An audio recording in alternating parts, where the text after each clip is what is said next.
Bonjour, bienvenue à ma chaîne Les Maths avec Rachel. Dans cette vidéo, nous allons voir la valeur absolue et la notion valeur absolue distance. Mais avant tout, écoutez une petite historique de la valeur absolue. La valeur absolue a connu 4 phases d'évolution. Jusqu'à la fin du XVIIIe siècle, la notion de valeur absolue n'existait pas.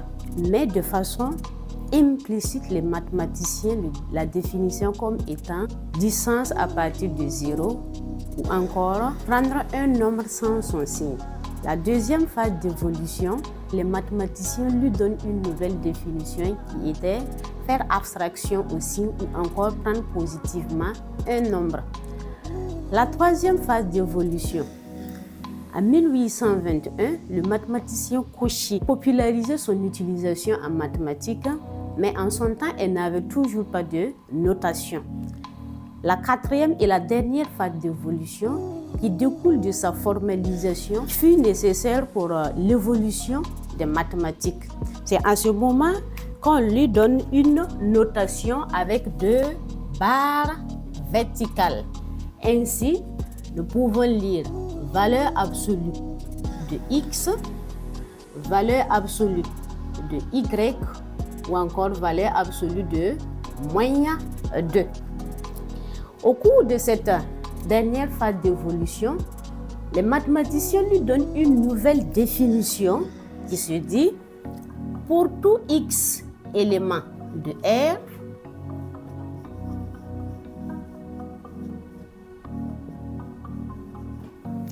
la valeur absolue de x est égale à x si x est supérieur ou égal à 0. Donc si x est positif.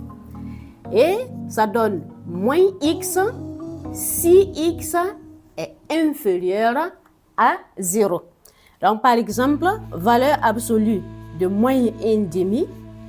Moins 1 demi est un nombre négatif inférieur à 0. Donc on prend cette définition.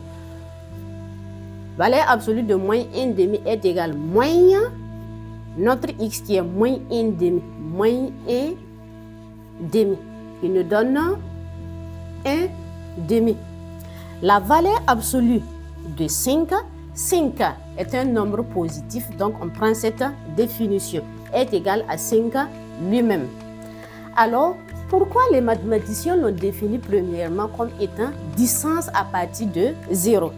Sur une droite graduée, nous allons placer le point A d'abscisse x tel que OA soit égal à 2. O, c'est l'origine de notre droite. Donc, voilà la droite 0, 1, 2, 3, moins 1, moins 2, moins 3. OA égale 2, ça veut dire qu'on mesure 2 cm à partir de 0. Ainsi, A peut se placer à 2 cm de O à droite. Donc, dans ce cas, A est ici. Tout comme il peut être placé à gauche de 0 de 2 cm. Et dans ce cas, nous avons A qui est ici. Donc, nous avons 2 valeurs possibles de x, c'est-à-dire l'abscisse de A, moins 2 ou encore 2. Dans notre énoncé, on nous a dit que la distance OA est égale à 2. Et 2 est égal à la valeur absolue de moins 2 ou encore la valeur absolue de 2. Donc, la distance OA égale 2 qui est égale à la valeur absolue de moins 2 qui est aussi égale à la valeur absolue de 2. Autrement dit, la distance OA est égale à la valeur absolue de l'abscisse de A qui est x. Donc, OA est égal à la valeur absolue de x.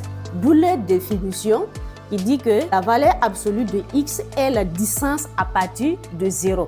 Et elle se note d0 x, donc la distance entre 0 et puis x. Alors, Qu'en est-il lorsque dans la valeur absolue, il n'y a pas x seulement, il y a un autre réel? Sur une droite graduée, plaçons le point A d'abscisse 2 et le point M d'abscisse x tel que la distance à M soit égale à 5. Donc voilà notre droite graduée. 0, 1, 2, 3, 4, 5, 6, 7, moins 1, moins 2, moins 3. Alors ici, on a notre O qui est l'origine du repère. A, on a donné l'abscisse, donc A se trouve ici, abscisse 2. La distance AM égale 5 signifie qu'on se déplace de 5 unités à partir de 2. Donc vers la droite, nous aurons AM ici, donc 5 cm. Et vers la gauche, A va se placer dans 1, 2, 3, 4, 5. A va se placer au niveau de, et M du moins.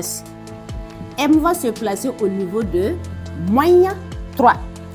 Alors, si on veut calculer la distance AM pour x égale 7, pour calculer la distance, c'est très facile. On va dire tout simplement que ça donne 7 moins l'abscisse de 2 qui nous donne 5, ce qui est vrai avec ce qu'on nous avait donné. Par contre, pour x égale moins 3, pour calculer la distance, nous avons moins 3, moins 2 qui nous donne moins 5. Donc, nous voyons ici que moins 5 n'est pas la distance de AM, mais plutôt 5 sans le signe. Autrement dit, la valeur absolue de moins 5. Donc, ici, la distance AM est en réalité la valeur absolue de moins 5 qui est égale à ce qu'on avait calculé en haut, moins 3, moins 2. Ou encore la valeur absolue de 5, donc ici, qui est égale à valeur absolue de 7 moins 2. Et ça qui nous donne 5 ici, 5 cm. La distance AM est égale à la valeur absolue de x, x qui est l'abscisse de M moins l'abscisse de A qui est 2. D'où la définition, la valeur absolue de x moins 2 est la distance entre x et 2 ou encore la distance entre A et M qui se note dx point virgule 2. D'où la propriété qui dit que si M est pour abscisse x, A abscisse petit a, la valeur absolue de x moins a est la distance entre A et puis M. Autrement dit, c'est la distance entre petit a et x. Donc, ce qu'il faut retenir ici est que la valeur absolue de x est la distance à partir de 0. Et la valeur absolue de x moins a, c'est la distance entre x et puis a. Merci bien et à très bientôt pour une nouvelle vidéo sur un exercice.